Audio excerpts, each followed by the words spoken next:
Oh my gosh, I'm sure you can see the expression on my face. I just feel like I'm capable of doing more with the car now.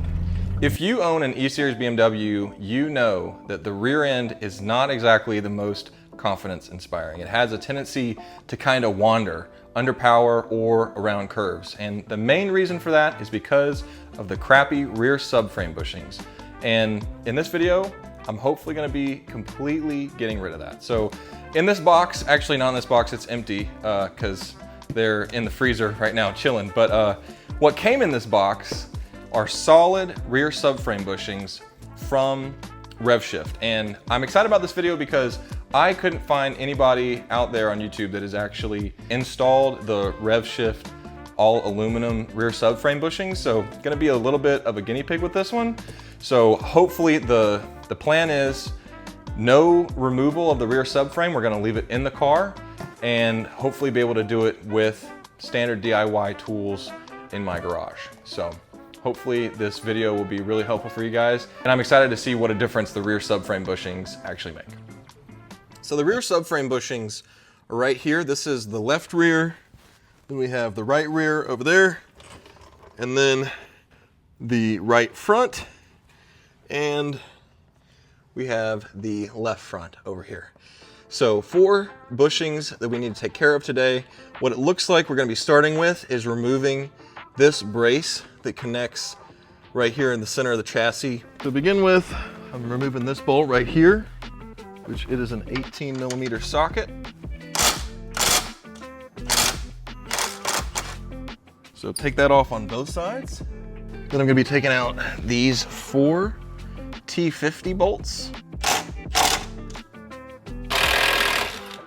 And I'm also just gonna go ahead and remove these 2 E14 bolts. I do recommend using an E14 as opposed to like an 11mm. When I did go ahead and take the wheels off for this, just because it's a little bit easier to get to these. In hindsight, looks like you might want to move this little plastic mud flap piece looking thing before lifting the car, because the quick jacks are in the way of it. Got these out on both sides. Now I'm gonna be going ahead and undoing the bolt here and undoing that bolt there on both sides. And I am supporting the entire rear subframe with my jack. I opted to support it with the diff and of course a block of wood. The main reason for that is because if you support it with the actual rear subframe in the back, I feel like it would be kind of front heavy and the diff's a little bit farther forward. So that was my thinking there. So hopefully nothing goes wrong with that. And this is an E18 socket, I believe.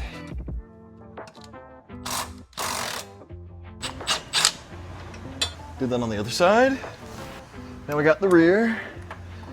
Again, this is E18. Now, I know you may be watching in anticipation, just like I am, for what is gonna happen when this last bolt comes loose. Where is the subframe gonna go? Am I gonna destroy my car? We're about to find out. All right, here we go. The jack is supporting it. And I am planning on leaving my brake lines untouched for now, at least. I might end up doing some of those later, but I'm trying to undo as little as possible just to make this as easy as possible. And I'm really curious what it will take. And this is for you guys. This is so you know exactly what it takes and how difficult of a job this is. And truthfully, I think this is a lot more straightforward than most people would think. So as we can see, front one is already sagging just a little bit. The rear also sagging barely. A little bit, and again, a little bit. So I'm going to drop this little by little until I think I have enough room and I'm not damaging anything, like I said earlier with the brake lines and whatnot. It probably would be recommended for you to undo the brake lines.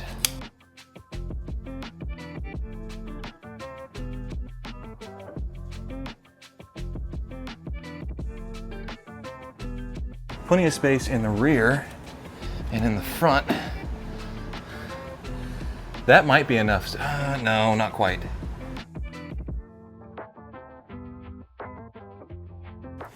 So for this job, I actually ordered the Schwaben subframe and diff bushing removal and installation kit. A little bit of a late night Lowe's visit. We have the loot. Uh-oh, Christian, you're gonna be in the video now. Oh boy. Well, remember earlier how I said that I got this tool that would be everything I needed? Well, this is the largest diameter piece I have in here. Yeah, way too small, because this has to fit around the outside and kind of cup it so that as this comes out, the cup can push against the subframe. So we made a little bit of a late night Lowe's run. Got some hole saws, because this is basically a perfect cup. So I took some measurements and just, you know, tried to guesstimate based off of that. And I went ahead and did one side just to, you know, kind of prove out that it works before I actually showed that to you guys on video, because I didn't want to waste my time filming. And sure enough, it works perfectly. So there you can see subframe with no bushing. So I'm gonna do it for the other side, show you guys how that looks. So I'm gonna start by putting this piece up here, then inserting the rod. Then I'm gonna grab my hole saw, slide it on, and just heat that up right there on the inside. You don't have to do anything too crazy, just enough to kind of get it started. From there, I'm actually going to use the impact.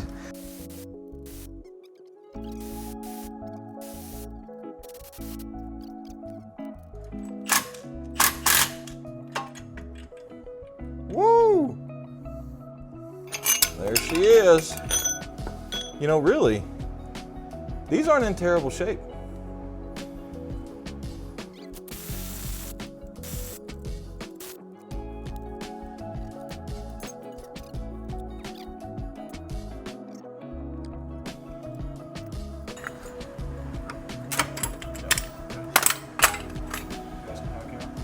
All right, so we got all 4 of them out now.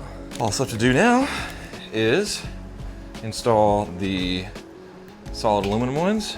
I've had them in the freezer for a couple days. And something about these revshift bushings is they are designed so, as you see, it has flat spots, so there's a little bit less surface area that's actually touching the subframe, so a little bit less you know, less friction as it goes in. And this one is marked front top.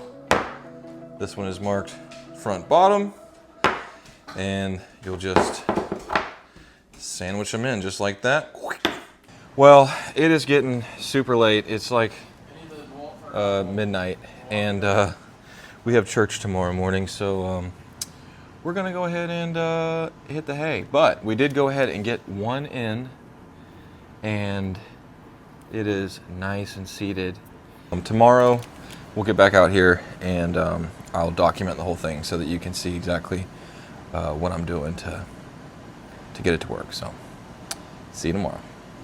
Good night, Christian.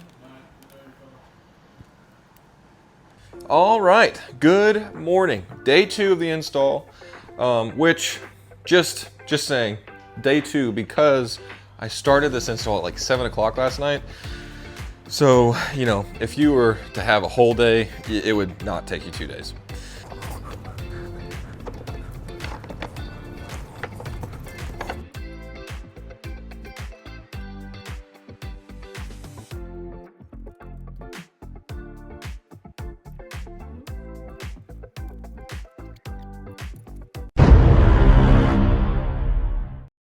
And this is what I mean whenever I say I broke my tool, and I can just hear y'all in the comments already.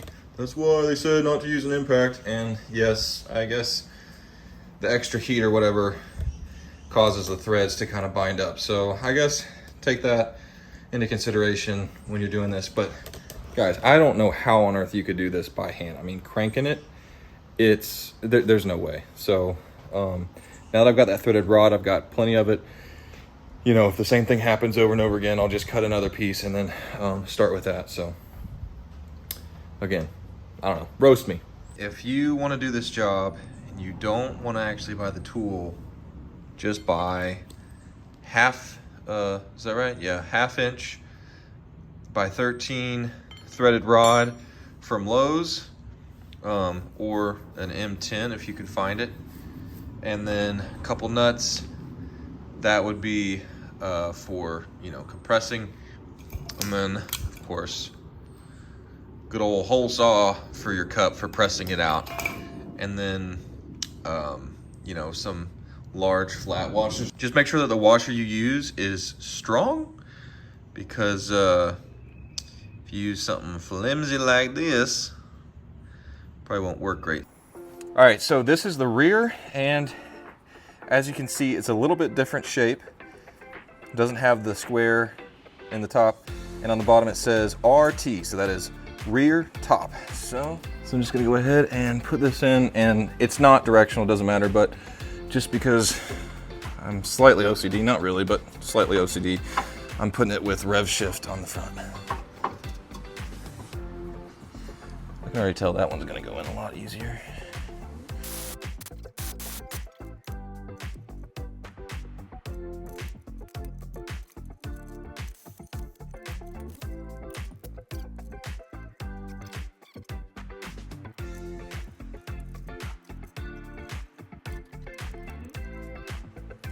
All right, we got 1, we got 2, we got 3, and we got 4, baby. They're all in there. So I'm just gonna reiterate here, make sure you get the top and bottom correctly oriented. This is square in the front.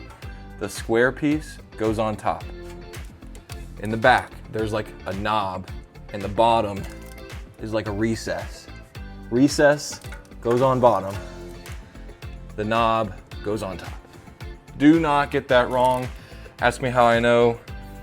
Yeah, I put one of them. I put the top on the bottom on one and had to pry it back out. So don't do that. Don't be me. Do it right. All right, so gonna lift it up.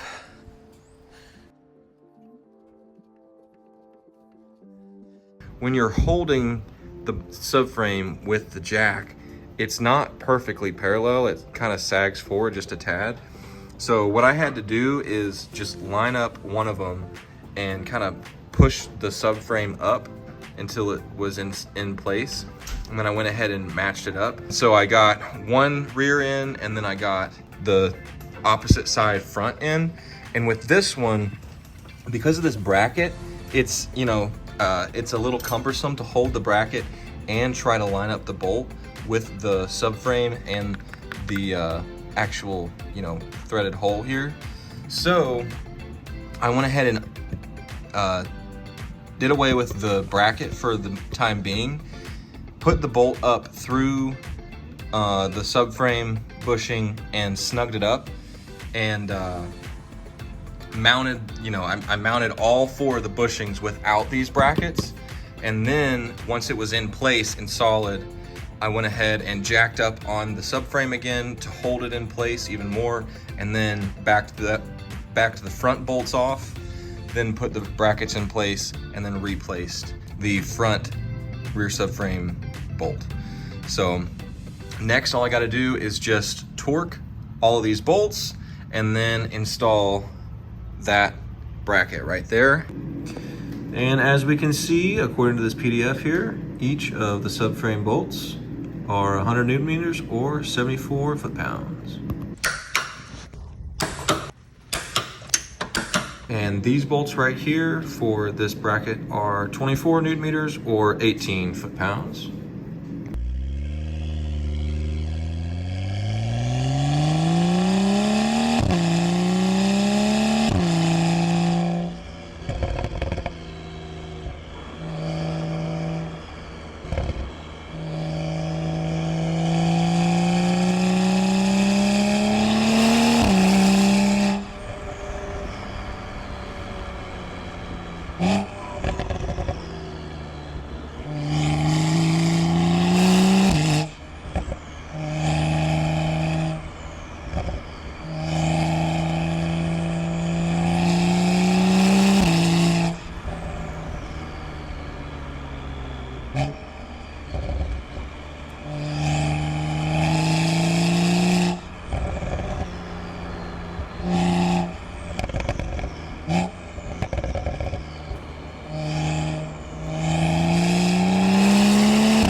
All right, so obviously it's a different day. I'm wearing work clothes for one, and got my alignment sheet here.